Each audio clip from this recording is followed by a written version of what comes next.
Welcome to ETHDam, to ETHDam, to ETHDam, to ETHDam, to ETHDam. Moving on, we're going to pivot to governance. I want to welcome to the stage Amy Wilkinson first. Yeah, you can have a mic. And you can introduce the rest of the panelists. I will. So, do we have everyone here? We have Gideon. Please welcome Gideon. I don't know where everyone else is. Oh, here. We have Justin. Please join us. We have Matthias and Joel. Please welcome.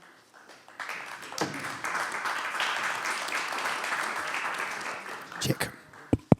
So they just pop up. Cool. Hi, ETHDam. Welcome, everybody, and thanks for joining us for the governance panel. Really excited to have this conversation. I think governance has had a really interesting journey so far through the industry, with the rise of DAOs to where we kind of stand today with the state of governance. We have a super exciting panel with a really diverse background to kick off the discussions. So should we start with introductions? You want to start, Gideon? Yeah. Hi, everybody. I'm Gideon Peters. Have grown a bit of a beard lately. It's been a couple months.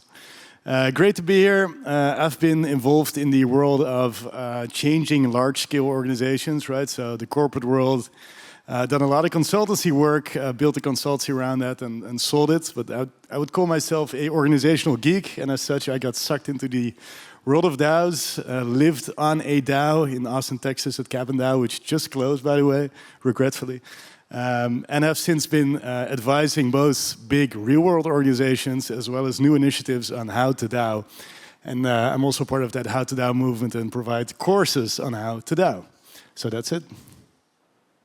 Oh, by the way, I'm from Amsterdam. If you need any tips for the city, let me know. Let's hang out tonight. So hey everyone, I'm Joel and I run business development and marketing for Dash. At least that's what the DAO has decided. Dash is the longest running DAO alive right now, as far as I'm aware. And so I've been sort of interacting with DAOs for a good 9 years straight for myself. So definitely have a lot of, I'm definitely not one of the head in the clouds kind of geeks on this subject, but definitely have a lot of, real crypto political experience in getting proposals through and interacting with all that and, all the related insights. Hello, everyone. My name is Mateusz. I have recently joined the Arbitrum Foundation in my role as head of governance. I've been in the space since 2014, working professionally since 2018 for multiple different projects and protocols, contributing to companies like Dapper Labs, Flow, MakerDAO, Decentrology, Polygon, and now most recently Arbitrum. Yeah, that's it from me. I'm Justin Bonds. I'm the founder of Cyber Capital, which is now the oldest liquid token fund in the world. As part of my role there, I'm a researcher, an investor, and I've been a full-time researcher since 2013. And one of my areas of speciality, which is important within a team of research, is actually governance. And specifically, I'll be interested talking about L1 governance as opposed to just the DAO question here as well, because I think that's very important going into the future for cryptocurrency as a whole. Thank you. Thanks, guys. I'm Amy. I'm head of marketing at Aragon. We build infrastructure and tooling for governance and value accrual.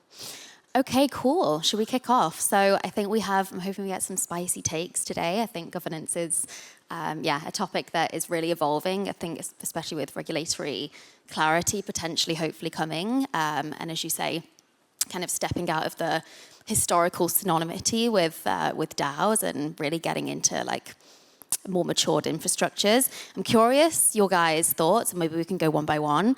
From reputation to tooling and adoption, what is your take on the state of on-chain governance today?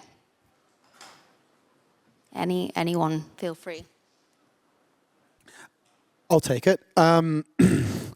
I think the number one and the number two blockchain right now, Bitcoin and Ethereum, do not have on-chain governance. And I think that's highly antithetical to what cryptocurrency is really supposed to be about. This idea that decisions are made by developers sitting in an ivory tower, which are effectively subject to like old school politics, right? And like a lot of devs are not really equipped to deal with real politics. I think in that process, there's a lot of corruption, there's a serious lack of transparency, and often just very bad decision making. So what I'm proposing, layer one blockchain should do, such as Bitcoin, such as Ethereum, such as Solana, etc., is we really need stakeholder governance. It's the stakeholders, it's the owners of the cryptocurrency who own the capital, but then therefore also should have a right about the decision making around that capital. And this is not such a strange idea because this is exactly how equity works as well. And in the absence of democratic systems, I think this is the best solution we have, because moving forward with the idea that some centralized group of developers gets to decide for everyone, despite what businesses think, despite what users think, despite economic pressures, I think is just completely insane. So I'll kick it off with that. I think compared to where we were a few years ago, things are better now, but we still have a long way to go. I think the main aspect of on-chain governance right now is that we're extremely early on, and I think this is fair for all of the frameworks. There isn't really a sustainable long-term business model for governance providers, and it is a quite ungrateful job to be doing, providing a public good that projects can implement without any sort of payment model. With that being said, I think that the issues that on-chain governance is trying to solve are issues that are, at times thousands of years old. They relate to social coordination and issues that have not been solved in the past by political philosophy, science, and any practical implementation thereof. And so I think that it's at times very hard and also very important to go back to the definitions of what do we mean by governance, what do we mean by DAOs, what do we mean by decentralized decision making, because the definitions are the key here. Yeah. If I may just quickly respond to what you said there, I completely disagree with you. Like, this idea that we haven't solved these problems are false. And I think it's kind of playing into the current status quo by saying that. We've had thousands of years of experience of political philosophy and history. There's a ton of lessons there that we absolutely can apply, and we have plenty of cryptocurrencies that do. I think you are mistaken in that particular point. I think that is an oversimplification. I do believe that we have a multitude of different political systems that have been tested and have been proven to work and fail at times. I believe that when it comes to at-scale participation of at times unaligned members of a system, whether that be a nation state or a blockchain system, that has not been solved. I believe that the introduction of proof of work in the concept of in the Bitcoin project, I think that has done a massive job at aligning those incentives at a very basic level. The agreement and the consensus that members of the system come to is on a, what is included in a block. It is fairly basic, I would say, but it is groundbreaking in the sense that these are at its core subjective decisions that need to be made by the validators participating. So I would agree that there is some that can be drawn. For example, you could go back to the Roman Republic, where you would see what happens when you truly have a state where the citizens gather from time to time and make decisions on all issues, essentially. And you can see the degradation of that system that led to the fall of the Roman Empire. Republic was never a direct democracy. I think you're confusing it with Athens. No. Yeah, this goes pretty far, by the way. I love the fire, right? But I see a lot of these types of discussions right now to delegitimize this, because it is very important. And by the way, Roman history is endless and beautiful. At the same time, my real criterion for whether on-chain governance is working or not is, can we govern actual organizations with them? And there are some successes, but most of them are still self-referential and within the crypto world.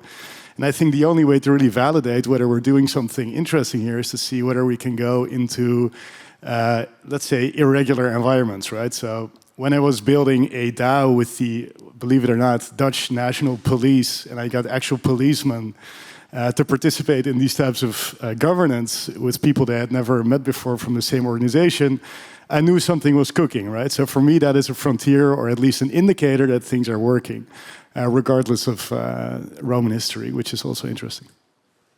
I'm curious from that perspective, when you're looking at real-world applications, what do you find are, and you obviously authored the How to DAO book, what do you find are the real opportunities that traditional organizations see in decentralized governance? Yeah, the opportunities for big organizations, I think one of them is organizations have very well solved how to govern themselves with their stakeholders and shareholders, but to have intra-organizational governance, right, to work with their ecosystem partners on a truly neutral platform, that is still a frontier that is pretty much unexplored, especially for government. Because government is looking for partners, but they're still within their own budgetary dynamics, their own political dynamics. And to say as a government, and I've worked with the city government here on a question like, how do we improve education, primary education, with our partners together and create a true level playing field that is inspectable, adaptable, transparent, and all these other benefits that we know of. That's where we really see stuff cooking, and I find that very promising, to be honest. Nice. Joel, I'm curious for you. I think you maybe sit close to the community side. When we look at value add on the individual's level, there's a bit of controversial thinking around whether delegate systems work and whether token voting systems work. What do you think is the solution for low turnout in kind of traditional on-chain governance systems? And how can we add more value to the community and end users? Yeah, so there's a few levels to that. So first of all, I would say low turnout is a subjective problem. Like, a lot of times you have, turnout at all is effort. It is engagement, it is whatever. And that is a cost, right? It may not be a fee, an on-chain cost, but it is a cost, a human cost of whatever. And I do know that there's a lot of times when people, I think there's very much power in the abstain vote of, I don't have anything to add to this, I'm just going to let things continue to go. And where low turnout becomes a problem is when you start to have things that the people who did not turn out are now upset because things didn't happen. Okay, well, maybe they should have turned out. But generally speaking, there's something that I've kind of, sort of a phrase I've had, which is the DAO that governs least governs best a lot of times. And it is, whenever you get together and have to make a big decision, come together as a community, you need to do something, especially if it's in a truly decentralized way, and it's not just perfunctory, it's not just a group of the same people who are going to do anything, just putting some paperwork on top of it. When you're actually coming together for a decision, there's a lot of like effort. And I remember Amari Sachet of eCash, or former Bitcoin Cash, he described DAOs as effective at making decisions, but bureaucratic. And there is an element of like truth to that. And so if you're having a DAO vote on what you eat for breakfast, maybe that there's going to be some, maybe you don't need to do it that much, but if it's like, should we do on-chain scaling or should we pivot to a layer 2 roadmap, that very, very, very much needs a DAO vote. And so, yeah, that's kind of the perspective of how you can kind of streamline. I think that if people don't need to turn, like, if people have a big decision, people should turn out and vote. Stakeholders should be out there voting.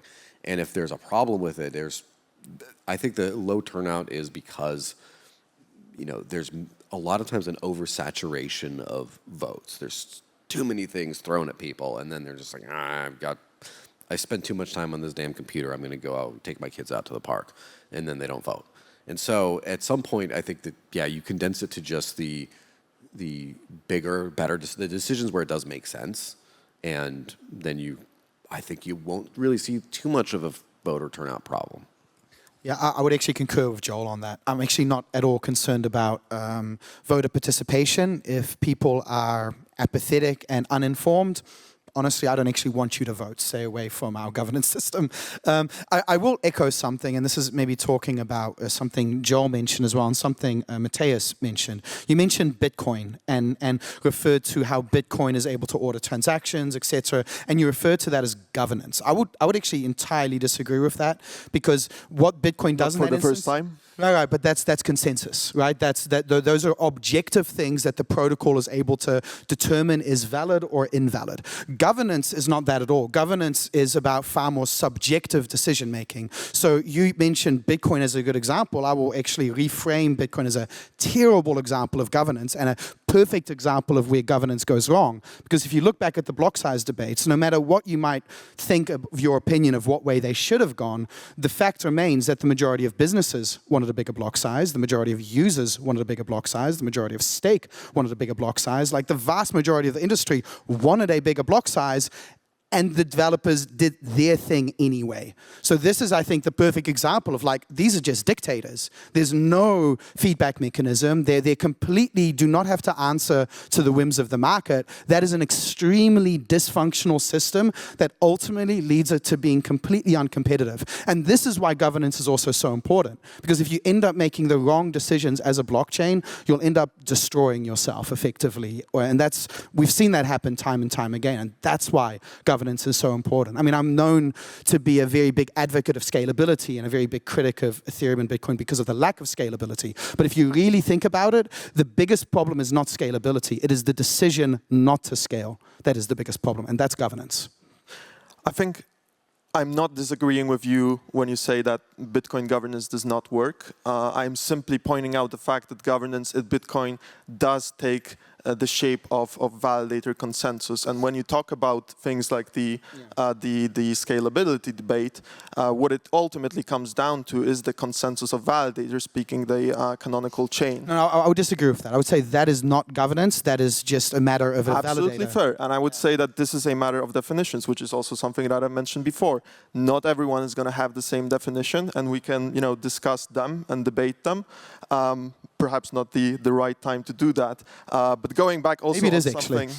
Going back to the to the virtues of Roman versus Athenian democracy, we could debate that for hours. I'm not going to do that, but I think it's important to factually state that there was a time in the Roman Republic where all the roads would lead to Rome for Roman citizens who would come in and vote on their representatives, as well as any issue that was currently present. Those representatives would then take up the reins of governance for the next epoch, let's call it. But there was absolutely direct democracy in the Roman Republic. I think you're wrong, but I'm not going to debate history with you on this Fair stage. enough. It's easily Googleable. Can I say something about Bitcoin governance? So I think that people assume Nakamoto consensus was an effective governance mechanism. And I think it's that time showed that not to be the case. But I think that it wasn't just that, no, we'll have no decision-making capabilities. I think that they thought that Nakamoto consensus was that, and it just didn't end up working out that way. And I would actually argue, obviously part of it is that the mechanism itself is just not that great at making decisions, but also there was a certain social engineering thing going on where, and you're seeing this today in the new block size war going on right now with Bitcoin about the op return limit, where there was a convincing that non-mining nodes decided that they were part of governance when it's not part of Nakamoto consensus really, but then that kind of became sort of like a red herring for governance. And now you can see that it's very confused as far as no one in Bitcoin understands how decisions are made, but they all think they do, and they all have a different opinion on it, and that kind of illustrates the problem, like why we need governance. Right. But that confusion serves the actual decision makers, and that's kind of the corruption, the perversion of this system, because there are still people who effectively have the final say. Yes, and as a fun thought experiment, like what if Nakamoto consensus is an actual hash rate and stuff had been used effectively to determine that first block size war consensus? We might be 5-10 years later after that, still not knowing that we needed a DAO.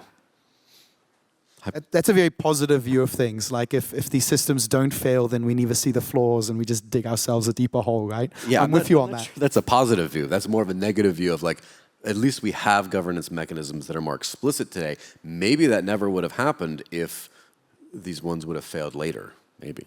It's fair. Matthias, I'm curious at the organizational level, what, beyond like traditional governance systems, what do you guys need at Arbitrum, and what kind of are the foundations for on-chain organizations to be decentralized and function and accrue value and grow?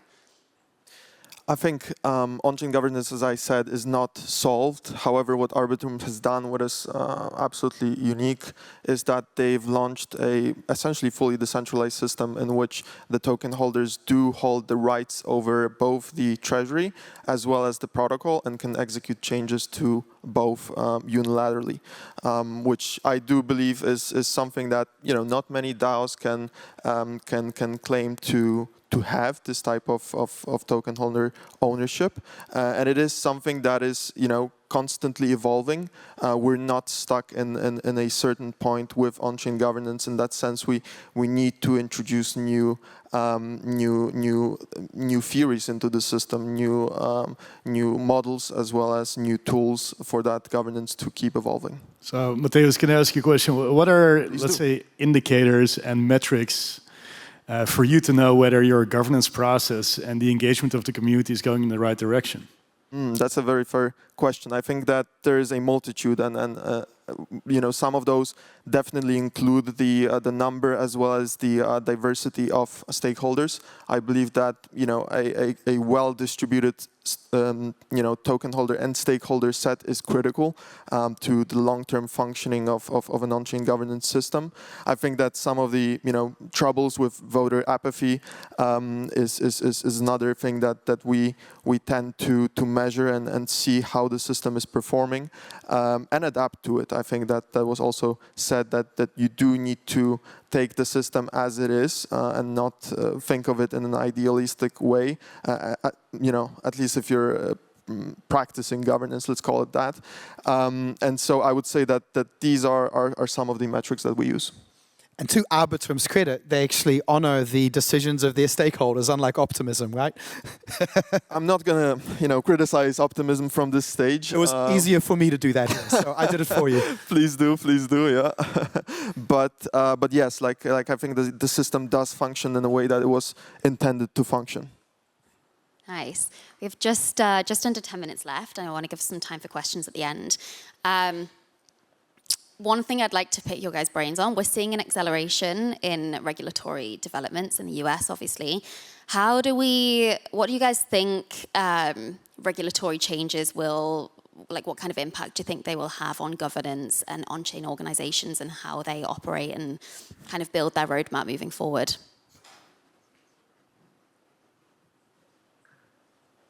For better or worse? Listen. I think that the better that we can get, and so, by the way, I have testified before the legislature of New Hampshire about a DAO, specifically a DAO bill, and I had to make a little presentation for them with little graphics and things, because the average age in the legislature is like 70 plus years old, and so they needed some help understanding what a DAO was. As an aside, can you repeat the question? Sorry, I got too entertained remembering my presentation with the little snow plows and everything. Anyway. Sounds interesting. I'd love to see it. How do you think regulatory developments, which seem to be potentially going in maybe a positive direction, will impact governance and how on-chain organizations can operate? So I got to start with the smaller piece, which is the positive, and then the much larger, which is negative, in my opinion. The positive ways is clarity, where people can just understand that they're not going to, be held responsible for the actions of the whole DAO if they don't have, what if the DAO overwhelmingly votes to fund some illicit thing, and you're one of the DAO members? Are you going to be held liable for that? That, having clarity around that is better, and those kinds of things. I think just generally speaking, whatever makes people not scared that they're going to go to prison for doing nothing wrong, that is the positive side of things, right? Now, the negative side of things is the entire purpose for a decentralized and autonomous organization, as opposed to a centralized one that's dependent upon a legal structure for enforcement. The entire point is you don't need the legal structure for enforcement, supposedly. Like, you should not need it for a lot of these decisions. And so what I worry is over-regulation of DAOs kind of makes it so that you have like the worst of both worlds, where now you have a system where there's certain legal restrictions, where there's a bunch of, there's like universal KYC, for example. There's a bunch of other problems that get in there that make things bad, but then also, because the DAO is still on a technical level autonomous, now you have a much less actual control over things than if you just had a traditional company. Then people won't use DAOs, they'll just use regular companies. And then this great innovation is just kind of lost. Yeah, I'm a big believer in cryptocurrency that in terms of what makes sense, either go full decentralized or go full centralized. Very rarely do I see anything in crypto. There's a few exceptions to that, but very rarely it's either one or the other. So especially when it comes to L1 governance, I think, yeah, ignore the regulation when it comes to designing a layer 1 blockchain. Because like the idea that regulation would affect the design of a layer 1 blockchain really is anathema to the whole cryptocurrency ethos. And the idea that regulators would be lecturing us on blockchain design is also a particularly laughable one. So yeah, I think that's definitely the wrong path. And for any young developers out there that are potentially want to start a new layer 1 blockchain, just be very careful about what jurisdiction you're sitting in, because there's a lot of good, innocent people that are in jail right now that shouldn't be. So just be aware of that. Matthias and Gideon, I'm curious your thoughts working closely, with projects building these infrastructures. Yeah, I mean, it's a question that, of course, comes up again and again, right? Where should we incorporate? Sometimes that might be multiple jurisdictions for multiple goals, working together, just like some corporations do. So, yeah, obviously this is a fast-moving space, and I am optimistic that things are improving. Clarity, right? That's one of the aspects here. But I'd also love to flip the question on its head, right? So if the question is, how can the legislator help DAOs operate with more clarity and a better framework? Maybe we can flip it around and say, how can the DAO spirit and this type of coordination and collaboration inspire the legislator to legislate differently, right? To, as a government, adopt these principles. And there's a very fun mirror image there, right? Because one of the oldest government institutions of the Netherlands are the organizations that maintain the dikes that make sure that this is still a dry place, right? We're like 30 meters, or I don't know, more than 10 meters under the sea level here. There's a lot of voter apathy there, actually, but it's still a democratic system, right? People don't really care a lot about which political parties govern keeping us dry, but it still happens. And this is an interesting parallel to protocols, right? I hope that the protocols that someday will be such a, let's say, backwater, no pun intended, story, because that's just hygiene, right? We just need them to run smoothly and that's it. And on top of that, we might actually help real voter turnout on real political topics become way more nuanced than just voting in either a referendum or on a political party that will inevitably disappoint you, it seems. I would just like add a little bit of nuance to that and to your work as well. Obviously, I was referring to layer 1s needing to ignore regulation, but there's a ton of examples of applications or particular DAOs for specific use cases. Yeah, absolutely, you should comply. It really just depends on the use case and the trade-offs made. But my focus on governance has very much been on the layer 1 blockchain, and in that example, we need to stay pure to the crypto ethos, I would say. Oh yeah, I feel you, yeah. Cool, I have some questions here from the audience. Can you have governance without trust?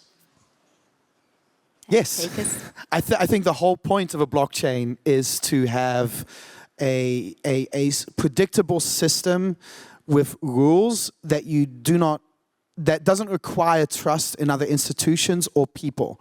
I think quote-unquote trust comes from confidence and understanding in the system. It doesn't require, say, trust in the traditional sense of what we mean by trust, which is I trust you to not betray me. That type of trust is not required. The type of trust that you need in a blockchain is understanding the technology. And when you understand the technology, then you have confidence, which is not per se what most people think when they say trust. In other words, trusting in verifiable code, I think would be correct. A good way of... We can agree on that one. Well done. Nice. In what ways do you think ETH would change with a staked ETH voting system? Would ETH L1 eventually scale and L2 would be less important? Layer 2s would be less important? Please. Just have a very small thing to say about that. The question is, back in the day, if this had happened, like many years ago, I think it would be pretty clear it would scale on chain. Today, it might be a different set of stakeholders that are involved today. Well, I mean, you all know my view on. I think most of you probably know my view on this. I don't think BTC will scale, and BTC is a failed project in my eyes because of that. We have an interesting one here. What are some good alternatives to coin voting in on-chain governance, given that it often leads to governance theater and doesn't align with best interests? I mean, it could be one person, one vote. Of course, depending on how you guarantee fair participation. You can't do that in a decentralized and permissionless context. That's the problem. Right. Now, I get I get those. Well, okay. Let me explain this. Right. So, I operate in a lot of environments in which I actually do get people in the room, whether that's a virtual one or not. Right. So we establish a base layer of trust, and not so much a voting game, which then allows you to have other mechanisms like one person, one vote, or have stuff like sweat equity, and reward people based on participation. So there's definitely alternatives. Actually, I start a lot of DAOs coinless, and we go towards actual monetary value coins later, optionally. Nice. I think we can quickly take one more. What is the role of privacy, namely off-chain solutions within DAOs? Does it make sense to verifiably compute certain actions off-chain and then settle on-chain? I think it should all be on-chain, but I'll let someone else maybe cover that in more detail. I would agree with that. I think that there is, much wider attack surface if you're relying on any off-chain solutions. I do see potential use cases for off-chain governance solutions, but they are very specific and most likely relate to treasuries rather than protocols. Because as soon as you're dealing with user funds, you better have a decentralized and permissionless way of upgrading the protocol. Nice. Well, thank you guys so much. Can we get a round of applause for the speakers?